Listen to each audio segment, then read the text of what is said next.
Salam əziz izləyicilər, bu materialda konkret olaraq hansı xəstəliyə və hansı dərəcədə olan vəziyyətə əlillik təyin olunur, neçənci qrup əlillik təyin olunur, hansı müddətə təyin olunur, bəzi xəstəliklər üzrə, yəni əldə etdiyim məlumat əsasında onları təqdim edirəm sizə. Beləliklə, məsələn, onurğanın 3-cü, 4-cü dərəcəli skalyozunda, yəni əyilmə bucağının 65% dərəcədən yüksək olduğu hallarda əlillik təyin olur.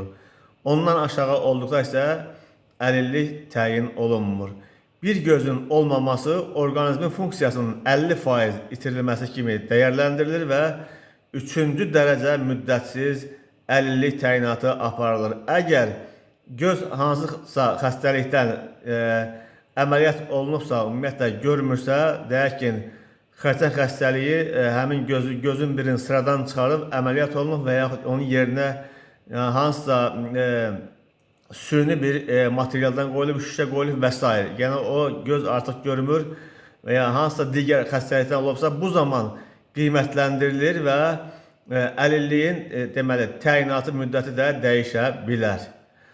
Anadan gəlmə eşitmə, danışma məhdudiyyəti olan şəxslərə 3-cü qrup əlillik təyin olunur. Əgər bir qulaqda 4-cü dərəcə eşitmə ağırlığı varsa, digər qulaqda isə eşitmə ağırlığı 2 və ondan aşağı, yəni yüngül dərəcədədirsə, bunlara əlillik təyin olunmur. Əgər digər qulaqda da deməli eşitmə ağırlığı 3-cü, 4-cü dərəcədədirsə, onda əlillik təyin olunur və 3-cü dərəcə təyin edilir.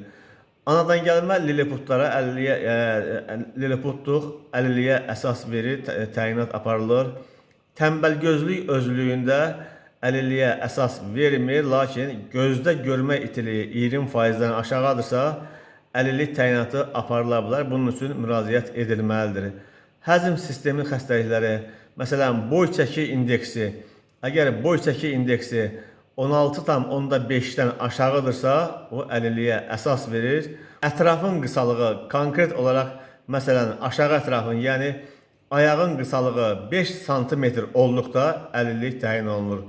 Böyrək köçürülməsi zamanı ilkin olaraq xəstəyə 1-ci dərəcə əlillik təyin olunur, amma təyinat müddətli aparılır. Bu, ilkin vaxtda 2 illik aparılır təyinat.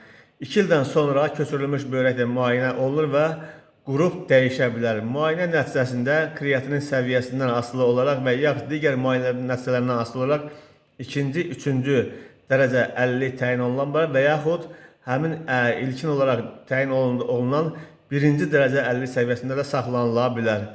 Ağciyərin bir payının götürülməsi əlillik təyinatına əsas vermir, amma onkoloji xəstəlik səbəbindən götürülübsə, xəstəliyin mərhələsindən və ya ağırlıq dərəcəsindən asılı olaraq əlillik təyinatı aparıla bilər.